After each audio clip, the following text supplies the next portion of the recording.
রে মূসা মা, তুমি তোমার সন্তানকে দুধ পান করাও। ফাইদা খিফতি আলাইহি ফাআলকিহি ফিল ইয়াম, তোমার সন্তানকে দুধ পান করাও। অতঃপর আমি আল্লাহ আমার পক্ষ থেকে 2 জন ফেরেশতা পাঠাইব একটা বাক্স বানানোর জন্য। আমার ভাই, আমার বন্ধুরা, মা মূসা আলাইহিস সালামকে দুধ পান করাইলেন। 2 জন ফেরেশতা আসলেন। হযরত মূসা আলাইহিস সালামের মাকে একটা বাক্স বানাইয়া দিয়া গেলেন। আল্লাহ ঘোষণা দিলেন, ফিলিয়াম, ও মূসার মা, তোমার সন্তানকে এই বাক্সের ভিতরে ঢুকাইয়া নদীর মধ্যে ছেড়ে দাও। আমি আল্লাহ ঘোষণা দিলাম সাময়িক সময়ের জন্য, যদিও তোমার সন্তানকে আমি আল্লাহ তোমার থেকে আলাদা করব। ও মূসার মা, যদি তুমি আমার নির্দেশ মানো, আমি আল্লাহ কথা দিলাম তোমার সন্তানকে আবার তোমার কুলেই ফিরাইয়া দিব। আমার ভাইয়ের, আমার বন্ধুরা, আল্লাহ বলেন, ইন্না রাদ্দুহু ইলাইকা ওয়া জাইলুহু মিনাল মুরসালিন। আল্লাহ বলেন, ও মূসার মা, ভয়ের কোনো কারণ নাই, টেনশন করতে হবে না। আমি আল্লাহ ঘোষণা দিলাম তোমার সন্তানকে আবার তোমার কুলে ফিরাইয়া দিব।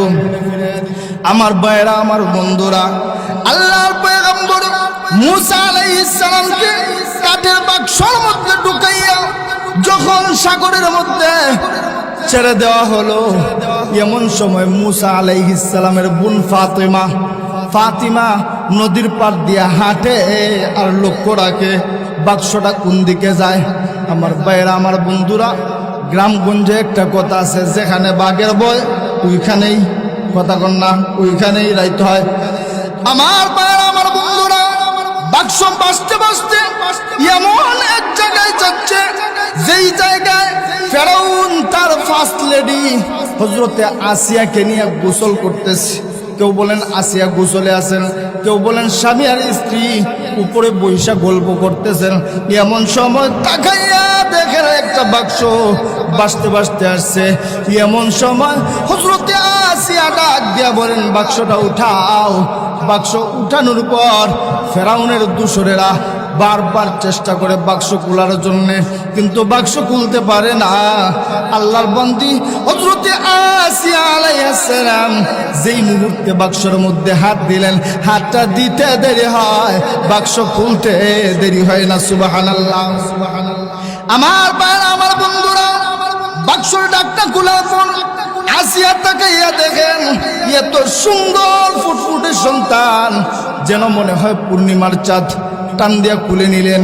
এবার ফিরাউন ডাক দেয়া কয়, আসিয়া সাবধান, সাবধান, এই সন্তান নিবা না, আমার মনে হয় ওইটাই সেইটা, এইটাই সেইটা।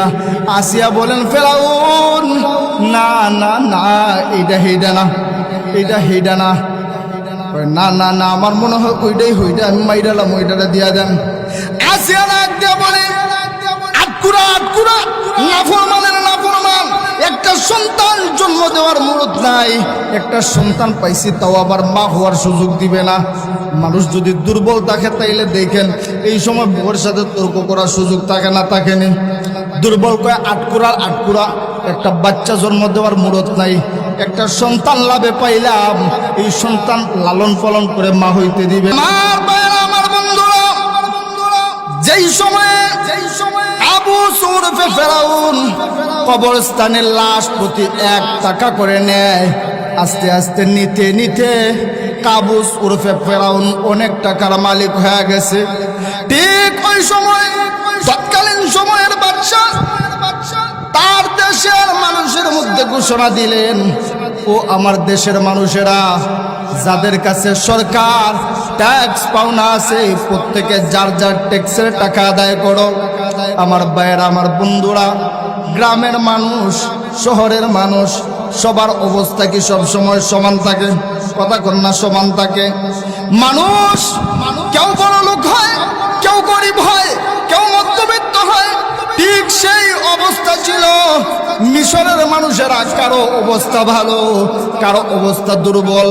যাদের অবস্থা দুর্বল তারা ট্যাক্সের টাকা আদায় করতে পারে না, এমন সময় ফেরাউন উর্ফে কাবুস উর্ফে ফেরাউন মনে মনে চিন্তা করলো, আমার তো টাকা আছে অনেক, আব্বা আম্মা আমাকে তেজ্য পুত্র করে দিছে, সুতরাং আমার এই টাকা খাওয়ার মতো কেউ নাই, আমি এই টাকাটা চান্সে কাজে লাগাই। আমাদের দেশে কিছু সংখ্যক মানুষ দেখবেন চেয়ারম্যানের সময়, মেম্বারের সময় বিভিন্ন মানুষের 50 টাকা 20 টাকা 100 টাকা দিয়া নির্বাচনের জন্য সাহায্য করে কি করে না। আপনি দেখবেন আপনার খবর নেই, চাচা বালা আসেননি, চাচি বালা আসেনি, মনে হয় আপনার ঘরের মানুষ, মনে হয় আপনার রক্তের মানুষ, কিন্তু নির্বাচন শেষ হয়ে গেলে খবর দিয়েও মিলে না। এমন আছে না নাই? ফেরাউন কাবুস উর্ফে ফেরাউন সে চিন্তা করলো, আমার টাকা আছে কিন্তু খাওয়ার মতো কোনো মানুষ নাই, আমি কবরস্থানের দারোয়ান হয়ে জীবন কাটাবো, এটাও সম্ভব না। যদি আর একটু সামন দিকে যাওয়া যায় তাহলে জীবনে কোনো কিছু করা সম্ভব। সে কি করলো, বাদশার দরবারে গিয়ে বলল, বাদশাহ আমাকে আল্লাহ যথেষ্ট টাকা পয়সা দিয়েছে, আপনি যদি অনুমতি দেন আমি আমার পক্ষ থেকে মিশরের গরিব অসহায় মানুষদের ট্যাক্সের টাকা আদায় করতে চাই।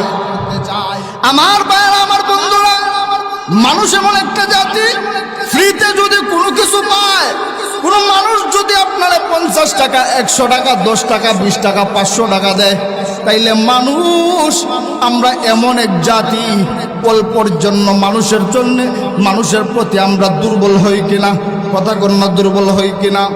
তৎকালীন সময় কাবুস উর্ফে ফেরাউন মানুষদেরকে তাদের ট্যাক্সের টাকা আদায় করার কারণে অনেক মানুষেরা একজন আরেকজনকে বলে, যদি আমাদের বাদশাহ না হইয়া ওই যুবক আমাদের বাদশাহ হইতেন তাহলে আমাদের কতই না ভালো হইত। আমার ভাইরা, আমার বন্ধুরা, কিছুদিনের ভিতরে তৎকালীন সময়ের মিশরের একজন মন্ত্রী মারা গেছেন। বাদশাহ ওই কাবুসকে নিয়ে মন্ত্রীর চেয়ারে বসাইছেন। সংক্ষেপে বলতেছি, বাদশাহ একটা সময় অসুস্থ হয়ে গেলেন, দুনিয়া থেকে বিদায় নিলেন। বিদায় নেওয়ার পর একদিন কাবুস উর্ফে ফেরাউন মন্ত্রী পরিষদ সহ দেশের জনগণকে ডেকে ডেকে এক জায়গায় একত্রিত করে বলে, বাদশাহ তো নাই, সুতরাং এই দেশ চলার জন্য একজন বাদশাহ দরকার আছে না নাই? কথা বল না, একজন বাদশাহ দরকার। ডাক দিয়ে বলে, মিশরবাসী একজন বাদশাহ প্রয়োজন। মিশরের মানুষেরা ডাক দিয়ে বলে, ও যুবক, তুমি কেমন আমরা জানি, সুতরাং বাদশাহ নিযুক্ত করার দায়িত্ব তোমার। প্রয়োজনে তুমিও যদি মিশরের প্রধানমন্ত্রী হও আমাদের কোনো আপত্তি নাই। আমার ভাই, আমার বন্ধুরা, 10 বছর 15 বছরের অবস্থা, যেইভাবে ভোট ছাড়া, ইলেকশন ছাড়া সিলেকশনে এমপি হইছে, মন্ত্রী হইছে, ঠিক ওইভাবে ফেরাউন কাবুস উর্ফে ফেরাউন যখন মিশরের প্রধানমন্ত্রী হয়, মিশরের ফেরাউন হয়, তখন কাবুসকে মিশরের মানুষেরা ভোট দিয়া নির্বাচন করে নাই, সিলেকশনে প্রধানমন্ত্রী ভোট ছাড়া। বুঝেননি? ভোট দিয়া না, ভোট ছাড়া। ভোট ছাড়া প্রধানমন্ত্রী হয়ে গেছে। এবার যখন ফেরাউন কাবুস ফেরাউন হয়ে গেছে, মিশরের প্রধানমন্ত্রী হয়ে গেছে, এবার ফেরাউন মানুষের অবস্থা হইল, যদি দুর্বল থাকে আস্তে আস্তে একটা সময় টাকা পয়সা গাড়ি বাড়ি দ্বন্দ্বলত এবং ক্ষমতা যদি হয় তাহলে একটা সময় আসে আর শান্তি নাই। কেমন আছে না নাই? এই ফেরাউনের অবস্থা এমন হয়ে গেছে, বিছানায় গিয়ে ঘুমাইতে পারে না। একাধারে 1 দিন 2 দিন 3 দিন পর্যন্ত ফেরাউন ঘুমায় না। আরেকদিন সকাল বেলা ফেরাউন বৈশা জিকির করতেছে। কেমন জিকির? যেমন আমাদের দেশে এমন কিছু জিকির আছে, হুম হা এরকম আছে না নাই? আমার ভাইয়েরা, আমার বন্ধুরা, ঠিক ওইভাবে ফেরাউন সকালবেলা জিকির করতেছে, আমি কে, বুঝেননি কথা? আমি কে। হামান উপস্থিত হয়ে গেছে। হামান না ডাক দেয়া কয়, দোস্ত আমি জানি তুমি কে? কয় দোস্ত বলো আমি কে? আমার বয়স 400 বছর হয়ে গেছে। 400 বছরের ভিতরে বড় কোনো রোগ হইবে দূরের কথা, একদিন আমার জ্বর সর্দি পর্যন্ত হয় নাই। এবার হামান ডাক দেয়া কয় দোস্ত আমার মনে হয় তুমি আল্লাহ, তুমি খোদা। চিল্লায় কোন নাউজুবিল্লাহ। আমার ভাই আমার বন্ধুরা, তৎকালীন সময়ে মিশরের প্রধানমন্ত্রী ফেরাউনের রাজ দরবারে গণক জ্যোতিষ ছিল 400 জন। কয়জন? কথা কন না, কয়জন? 400 জন। এই 400 জনের ভিতরে প্রধান যিনি ছিলেন ওনার নাম ছিল দবিরা। দবিরা একদিন, 2 দিন, 3 দিন, 4 দিন এভাবে দিন যাচ্ছে, রাত যাচ্ছে।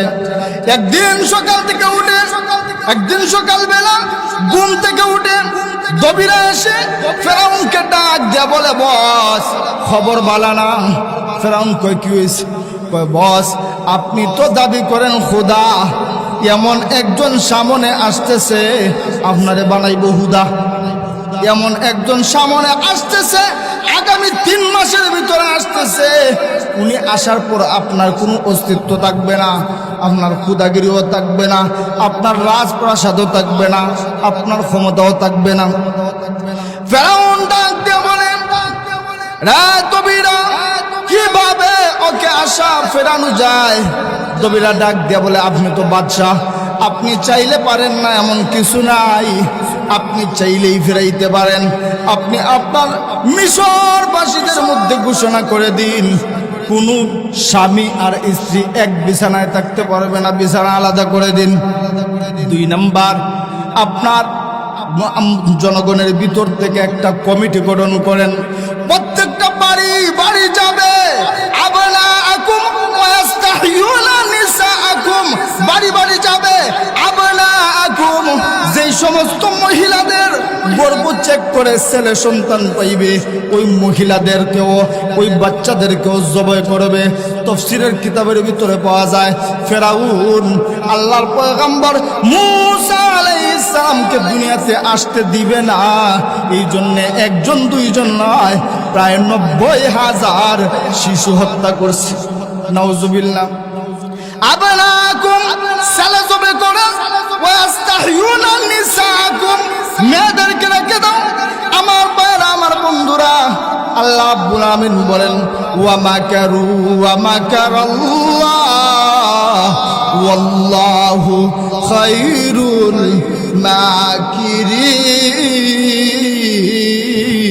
মাকিরিন।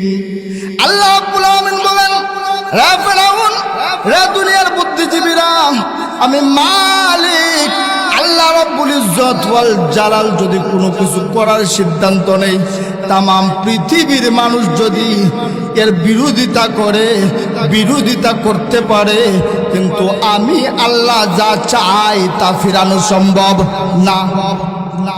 আমার ভাই আমার বন্ধুরা, ফেরাউনের বাহিরে বিভিন্ন দিকে যায়, বাড়ি বাড়ি গিয়ে গর্ভবতী মহিলাদেরকে চেক করে।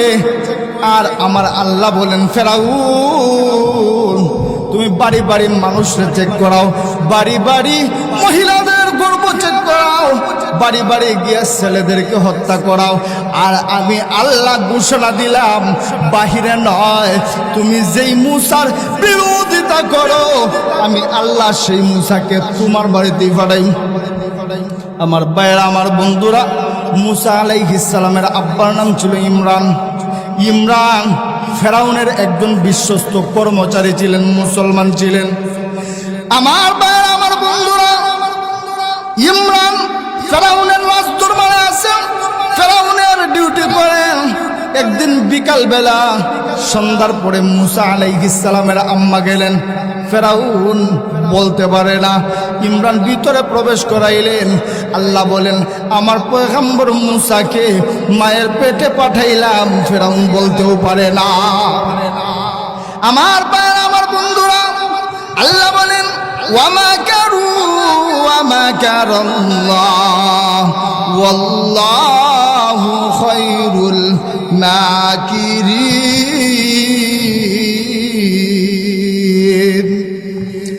আমার ভাই আমার বন্ধুরা, দুনিয়ার সমস্ত মহিলারা যদি গর্ভবতী হয় শারীরিক পরিবর্তন হয় কি হয় না? কথা কন্যা হয় কিনা? শারীরিক পরিবর্তন হয়, বমি বমি ভাব হয়, খাওয়ার রুচি কম হয়। আল্লাহর পয়গম্বর মূসা আলাইহিস সালাম মায়ের গর্ভে চলে আসছেন, দুনিয়ার কেউ বোঝার ক্ষমতা নাই। কিন্তু মা কিছু বুঝতে পারছে। দিন যায় রাত যায়, যখন সন্তান দুনিয়াতে আসার মতো সময় গনিয়ে আসতেছে, মা মনে মনে কান্দেন, গোপনে আড়াল হয়ে কান্দেন।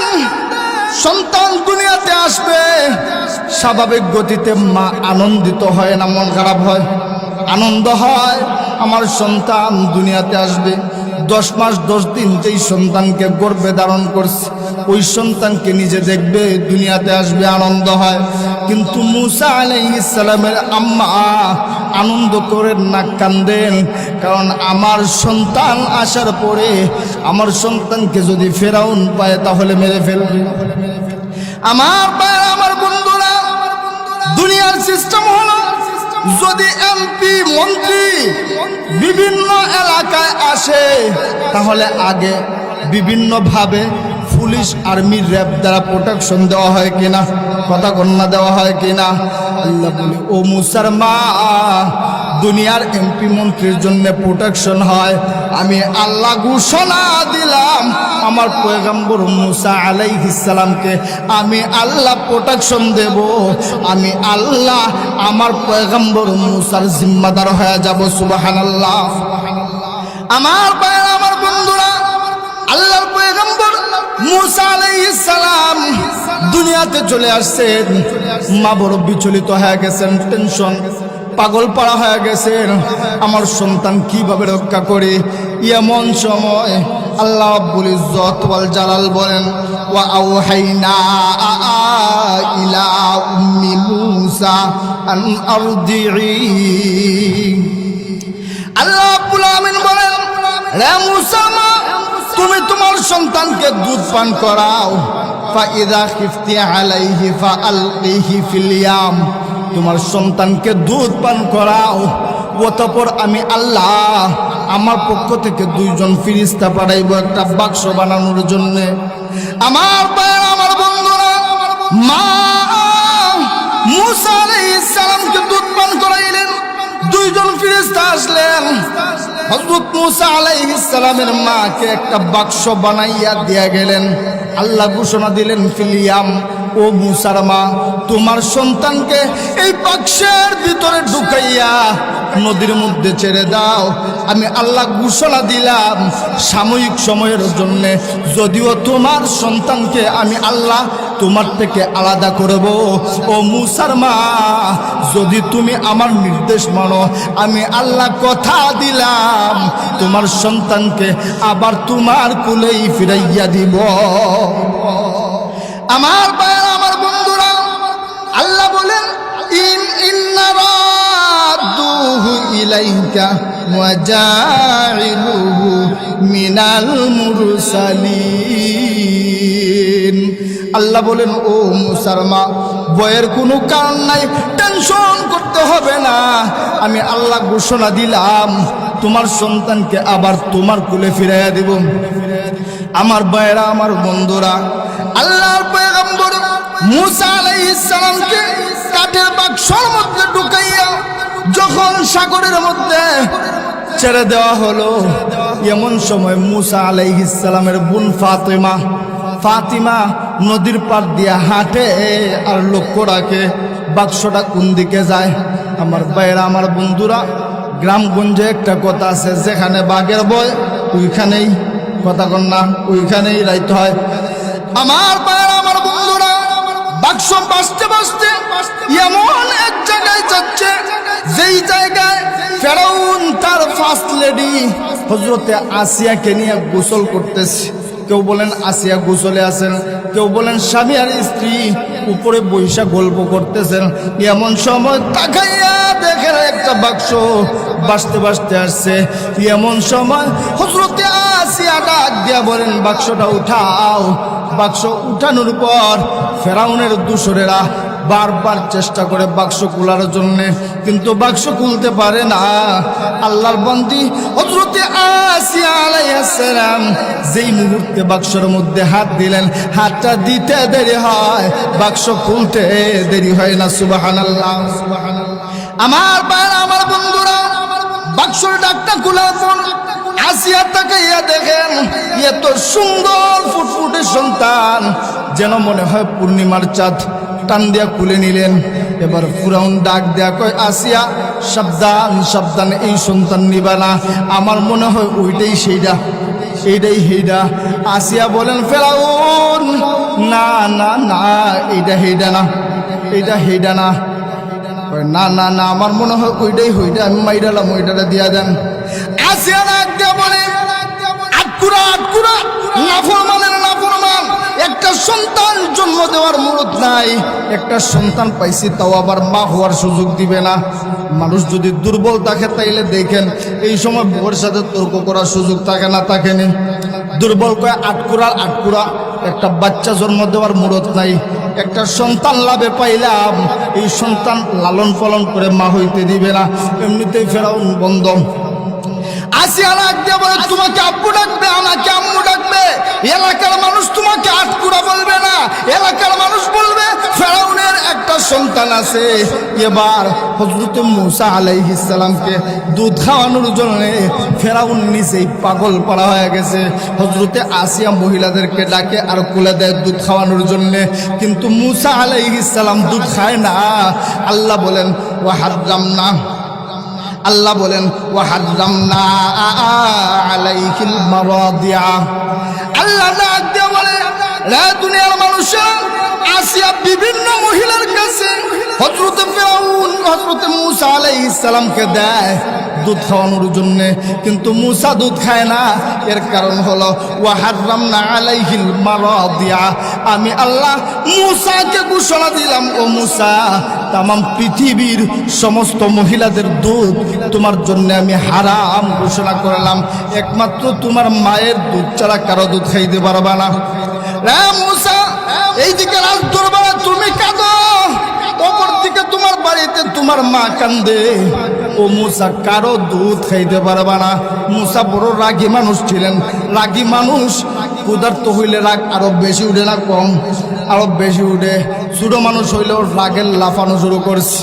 আমার ভাইয়েরা, আমার বন্ধুরা, এমন সময় মূসা আলাইহিস সালামের বোন ফাতেমা এসে উপস্থিত হয়ে গেছে।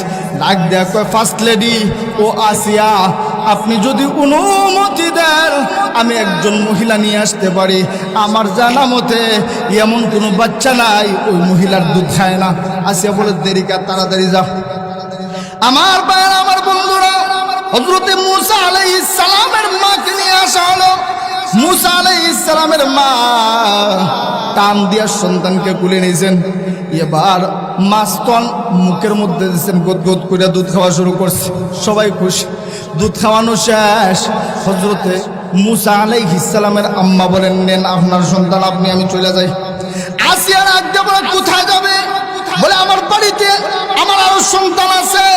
আসিয়ার আজ্ঞা বলে, না না না, বাড়িতে যাওয়ার প্রয়োজন নাই, সবাইরে নিয়ে এনে চলে আসো। আল্লাহ বলে, ও ফিরআউন, তুমি আমার পয়গম্বর মূসারে ফেরানোর চিন্তা করছিলা, আর আমি আল্লাহ শেষ পর্যন্ত এমন সিদ্ধান্ত নিলাম, টাকা খরচ করবা তুমি, আর লালিত পালিত হবে শুধু মূসা না, মূসার 14 গোষ্ঠী। আমার ভাইয়েরা, আমার বন্ধুরা, মূসা আলাইহিস সালামের সবাইরে নিয়ে আসা হইল। মূসা আলাইহিস সালাম আস্তে আস্তে বড় হইতেছেন। মূসা আলাইহিস সালামের বয়স যখন 10 বছর, এমন সময় হামান্না একদিন ফেরাউনকে ডাক দেয়া কয়, ও বন্ধু, তুমি নিজেরা আল্লাহ দাবি করো, খোদা দাবি করো, সবাই তোমারে কিন্তু মানে না, তবে যদি মানুষের কিছু খাওয়ান যায় তবে মানবে। হামান এই বুদ্ধি দেওয়ার পর, হামান ছিল শুধু লম্বা একটা মানুষ, ফেরাউন শুধু লম্বা একটা মানুষ ছিল, আর ফেরাউনের জীবন যাপন ছিল হামান্নার বুদ্ধি দিয়া, জীবন যাপন ছিল হামান্নার বুদ্ধি দিয়া। এবার ফেরাউন ডাক দেয়া কয়, 3000 মানুষ দাওয়াত দাও, প্রত্যেকটা মানুষকে একটা করে বকরি খাওয়াই, মুখ কয়টা কথা কন্যা কয়টা? একটা করে বকরি খাওয়াম। 3000 মানুষকে দাওয়াত দেওয়া হলো, প্রত্যেকটা মানুষ প্রতি বকরি একটা। আমার ভাইরা, আমার বন্ধুরা, 3000 বকরিকে লোহারির মধ্যে, কড়াইয়ের মধ্যে ফালাইয়া বাজি করে, বিরান করে এক একজনের সামনে এক একটা বকরি যখন রাখা হলো, আমার ভাইরা, আমার বন্ধুরা, ফেরাউনের পালক পুত্র মুসা আলাইহিস সালামকে ফেরাউন নিয়ে গিয়ে খাবার খাওয়ার জন্য বসছে। মুসার সামনেও একটা আছে না নাই? কথা কন্যা আছে না নাই? মুসার সামনেও একটা, ফেরাউনের সামনেও একটা। স্বাভাবিক গতিতে আমরা যদি দাওয়াত খাইতে যাই, ছোট বাচ্চার সাথে থাকলে আমরা আগে খাই নাকি তারে আগে খাওয়াই? কথা কন্যা, আমরা আগে না তারে আগে খাওয়ার জন্য বলি। আমার ভাইয়ের, আমার বন্ধুরা, ফেরাউন ঠিক ওইভাবে আল্লাহ পয়গম্বর মুসা আলাইহিস সালামকে বলে, ও আমার সন্তান মুসা, তুমি খাওয়া শুরু করো। আমার ভাইয়েরা, আমার বন্ধুরা, কিতাবের ভিতরে আসছে আল্লাহর পয়গম্বর মুসা আলাইহিস সালাম বকরি খাওয়ার জন্য বকরির কানের মধ্যে আঙ্গুল ঢুকাইলেন, সাথে সাথে বকরি জীবিত হইয়া দৌড় মারছে। সুবহানাল্লাহ কইতেন না? শুধু এইটা না, পরপর 3000 বকরি একটা একটা করে জীবিত হয়ে দৌড়তেছে। এবার মিশরের মানুষেরা ডাক দিয়া বলে, ও ফেরাউন, তুমি বলো আনা রাব্বুকুমুল আলা, তুমি বলো আমি সবচাইতে বড় পালনেওয়ালা, তুমি আমাদেরকে খাওয়ানোর জন্য বকরি বাজি করলা, কিন্তু তোমার সন্তান তো তোমার তেও বড়, তোমার সন্তান তো তোমার তেও বড়। আমার ভাইরা, আমার বন্ধুরা, এবার ফেরাউন দৌড় দিয়া করে চলে গেছে। হযরতে আসিয়াকে ডাক দিয়া বলে, আসিয়া, খবর ভালো না, এই সন্তান রাখা যাবে না।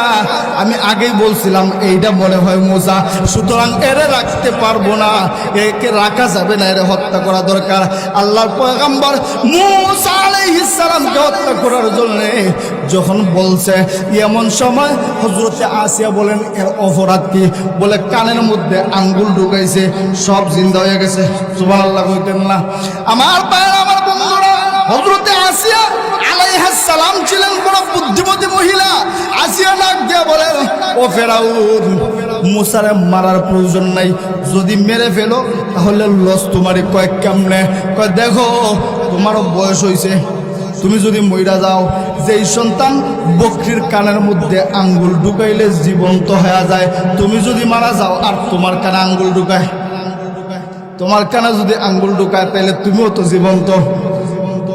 দেখো তোমার লাভ আছে, এই সন্তান মারলে তোমার লস, তুমি মরবা, আঙ্গুল ঢুকাইবে কানে, তুমি জীবিত হয়ে যাইবা। কারণ ডাক দেওয়া আসলে বুদ্ধিটা খারাপ না, তাইলে তো আমারও মরণ লাগবো না। আস্তে আস্তে পালতে পালতে মুসা আলাইহিস সালামের বয়স 25 বছর। কত বছর? কথা কন না, 25 বছর। আমার ভাইয়েরা, আমার বন্ধুরা, কিপ্তিরা মুসলমানদের উপর নির্যাতন করে। একটা কিপ্তি যুবক একজন বনি ইসরাইলের সাথে ঝগড়া করতেছে। আল্লাহর পয়গম্বর মুসা আলাইহিস সালাম বলেন, ঝগড়া করবে না। বলে, ঝগড়া করলে কি হইব? আমরা জানি তুমি ফেরাউনের ফুত বললা দাবি করো, ফেরাউনের তুমি ছেলে বললা নিজেরা দাবি করো, কিন্তু খবর আমরা জানি এগুলা সব মিছা কথা। তুমি ফেরাউনের ছেলে না, তুমি ফেরাউনের আসল ছেলে না। মুসা আলাইহিস সালাম বলে, আসল ছেলে আর নকল ছেলে বুঝি না। অন্যায় যেখানে প্রতিবাদ সেইখানে, হাত উড়াইয়া একটা পড় মারছে, জায়গা সেই শেষ। মুসা আলাইহিস সালামের গায়ে আল্লাহ কেমন শক্তি দিয়েছেন, তাফসীরের কিতাবের ভিতরে পাওয়া যায়। এক একজন নবীর গায়ে আল্লাহ রাব্বুল ইজ্জত ওয়াল জালাল দুনিয়ার 40 জন যুবকের শক্তি দিয়েছে। সুবহানাল্লাহ। আমার ভাইরা, আমার বন্ধুরা, এক পর্যায়ে খবরটা ফেরাউনের দরবারে চলে গেছে। ফেরাউন ডাক দেয়া বলে, বুঝতে পারছি এইটা মুসা, এর ভিতরে সন্দেহ নাই, সুতরাং এরে মেরে ফেলা দরকার। আমার ভাইয়েরা, আমার বন্ধুরা, অনেক সময় দেখা যায় বাজে মানুষের ডানে বামে যেই সমস্ত লোকেরা থাকে সবাই তারে ভালোবাসে না, এমন আছে না নাই? কিছু সংখ্যক মানুষ আছে যদিও এর খায় এর পরে, কিন্তু কারো কোনো ভালো যখন খবর শুনছে আল্লাহর পয়গম্বর মূসা আলাইহিস সালামকে হত্যা করা হবে, ওই লোকটা চিন্তা করে দেখলো ফেরাউন যেই নাফরমান, ফেরাউনের দ্বারা শান্তির আশা করা যাবে না, তবে মূসা নামক এই যুবক এমন ভালো, আশা করা যায় এই মূসার দ্বারা আগামীতে এই দেশে শান্তির ব্যবস্থা হবে। এমন সময় ওই লোকটা একজনকে দিয়া মূসা আলাইহিস সালামের কাছে খবর পাঠাইছে, ওয়াজা রাজুলুন মিন আকসাল মাদিনাতি ইয়াসা। আমার বন্ধুরা, একজন লোক দিয়া খবর পাঠিয়ে দিছে, ও মূসা তোমাকে হত্যা করা হবে, তুমি এখানে আসবে না, যেই দিকে রাস্তা পাও সেই দিকে চলে যাও। আমার ভাইয়েরা, আমার বন্ধুরা, আল্লাহর পয়গম্বর মূসা আলাইহিস সালাম যেতে যেতে চলে গেলেন মাদিয়ান চলে গেলেন। এমন এক জায়গায় গিয়ে বসছেন যেই জায়গা থেকে তৎকালীন সময়ের মাদিয়ানের নবী হযরত শুআয়ব আলাইহিস সালামের মেয়েরা পানি নিতে আসে, মানুষেরা পানি নিতে আসে। মূসা আলাইহিস সালাম বসে আছেন, এমন সময় দেখেন দুইজন মেয়ে আসছে, পানি নেওয়ার জন্য দাঁড়িয়ে আছে। মূসা জিজ্ঞেস করেন, আপনারা এখানে দাঁড়িয়ে আছেন কেন? দুইজন জবাব দেয়, পানি নেব, কিন্তু এর ডাকটা উঠানো আমাদের দ্বারা সম্ভব না। আমার ভাইরা, আমার বন্ধুরা, তাফসীরের কিতাবের ভিতরে পাওয়া যায় ওই পানির ডাকনা উঠানোর জন্য কমপক্ষে 6-7 জন মানুষের প্রয়োজন। আল্লাহর পয়গম্বর মূসা আলাইহিস সালাম যখন পানির ডাকনা ধরে হাত দিয়ে টান দিলেন, হাত দিতে দেরি, ডাকনা খুলতে দেরি নেই। আমার ভাইরা, আমার বন্ধুরা, শুআয়ব আলাইহিস সালামের মেয়েরা পানি নিয়ে চলে গেলেন, বকরিরা পানি খাওয়াইয়া বাড়ি চলে গেলেন। আব্বা শুআয়ব আলাইহিস সালাম জিজ্ঞেস করেন, মা অন্যান্য দিন তোমরা আসতে দেরি হয়, আজকে এত তাড়াতাড়ি কেমনে আসলা?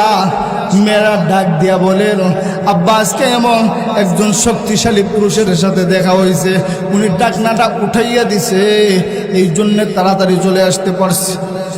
আব্বা, এই যুবককে দেখে মনে হয় ইনি দুনিয়ার সাধারণ কেউ না, এই যুবককে দেখে মনে হয় উনি অন্য 10 জনের মতো না।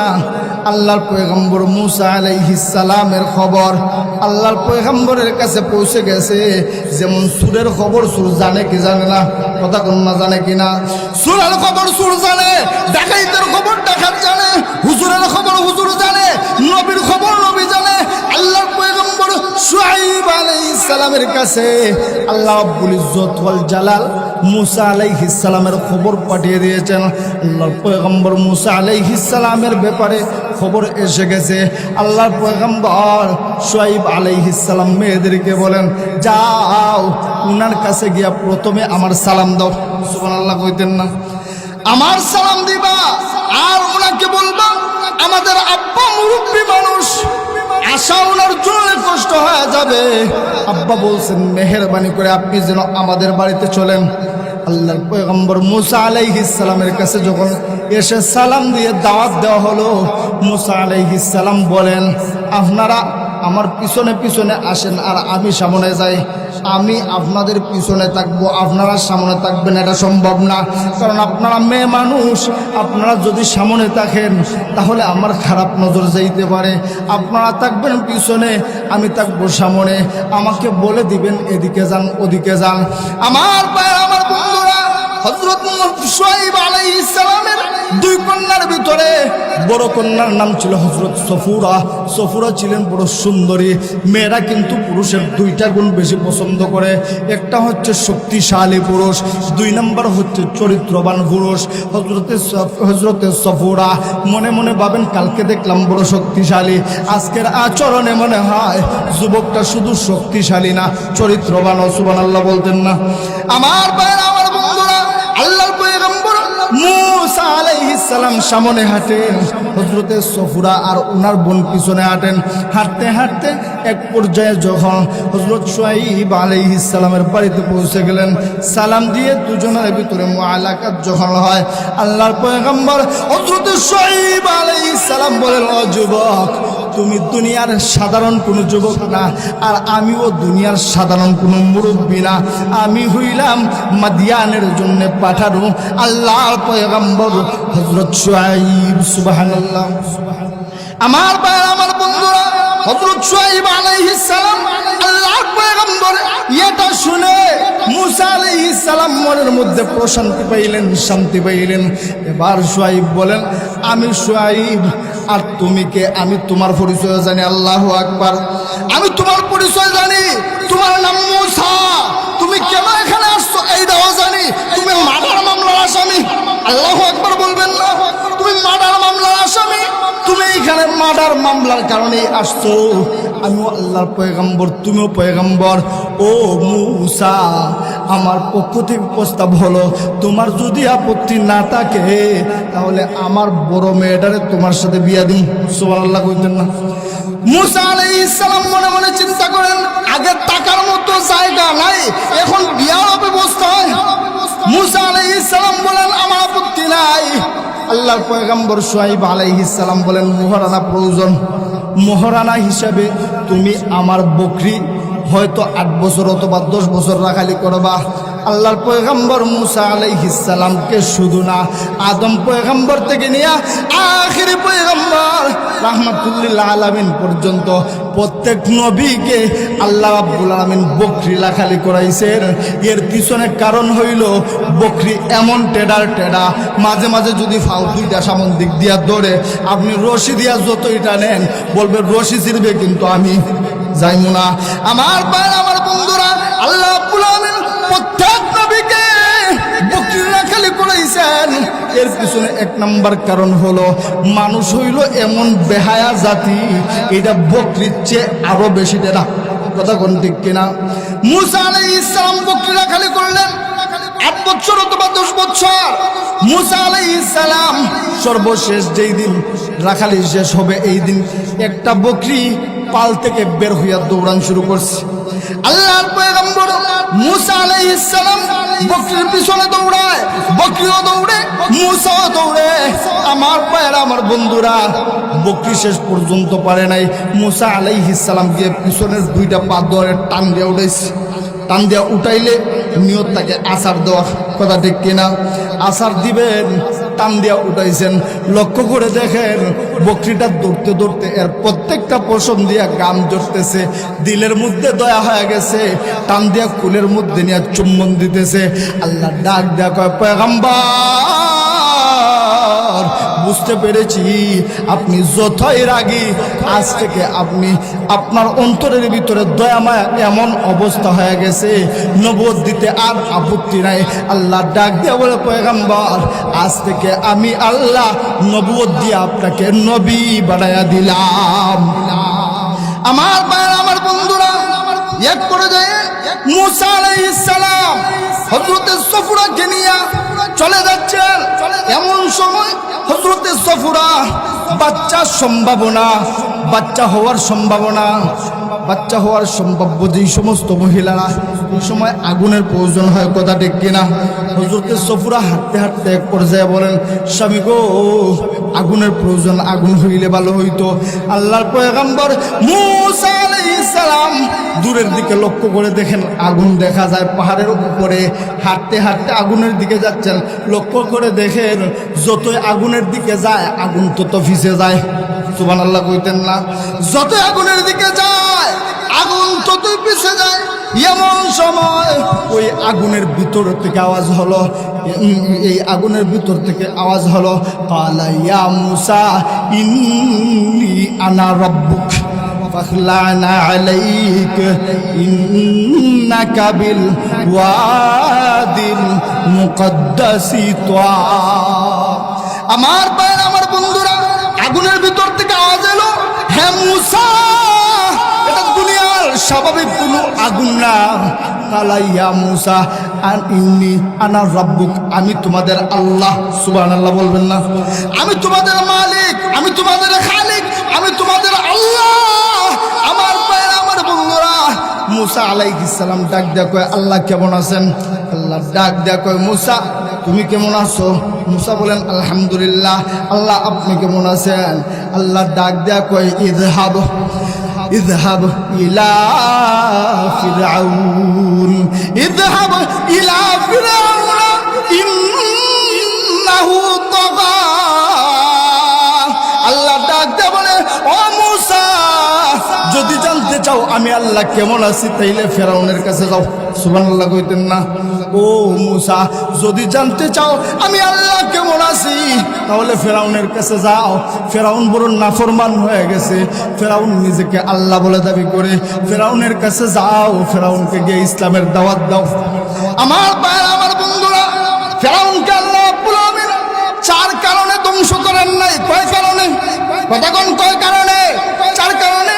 1 নম্বর কারণ, ফেরাউন দিনের বেলা বলতো আনা রাব্বুকুমুল আলা, কিন্তু গভীর রজনীতে জঙ্গলের ভিতরে গিয়ে সেজদায় পড়ে কান্তরে বলতো প্রভু গো, আমি জানি তুমি আমার খালিক, তুমি আমার মালিক, তুমি আমার রব, তাম পৃথিবীর মালিক তুমি, কিন্তু আমার মানুষে আল্লাহ বললে আমার বড় ভালো লাগে।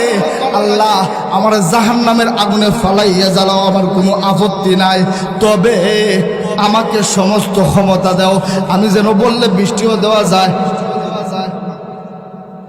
আমি যেন বললে বৃষ্টিও হয়ে যায়। আমার ভাই, আমার বন্ধুরা, আল্লাহ বললেন আমি মঞ্জুর করে নিলাম। 2 নম্বর কারণ হলো ফেরাউন তার মা ছিলেন অসহায় মহিলা, চলাফেরা করতে পারতেন না, নিজে খাইতে পারতেন না। ফেরাউন নিজের হাতে মাকে গোসল করাইতেন, নিজের হাতে মাকে খাওয়াইতেন। 3 নম্বর, ফেরাউনের বাড়িতে ছিল একটা এতিমখানা, ওই এতিমখানাতে অসংখ্য বাচ্চারা খাওয়া দাওয়া করতো। আমার ভাইয়েরা, আমার বন্ধুরা, ওই বাচ্চারা প্রতিদিন খাওয়ার পর আল্লাহ রাব্বুল আলামিনকে বলতো আল্লাহ ওই ফেরাউনকে কোনোদিন ধ্বংস করবে না। আমার ভাইয়েরা, আমার বন্ধুরা, এমনি ভাবে আল্লাহ ফেরাউনকে ধ্বংস না করার পিছনে 1 নম্বর কারণ ছিল ফেরাউন আল্লাহ রাব্বুল আলামিনকে বলতো আল্লাহ আমি জানি তুমি সব, তবে মানুষে আমারে রব বলে আমার বড় ভালো লাগে, আল্লাহ মেহেরবানি কইরা আমারে মাফ করে দাও। আমি যা বললাম আর যা শুনলাম আল্লাহ রাব্বুল আলামিন যেন আমাকে এবং আপনাদেরকে আমল করার তৌফিক দেন। আল্লাহ রাব্বুল আলামিন যেন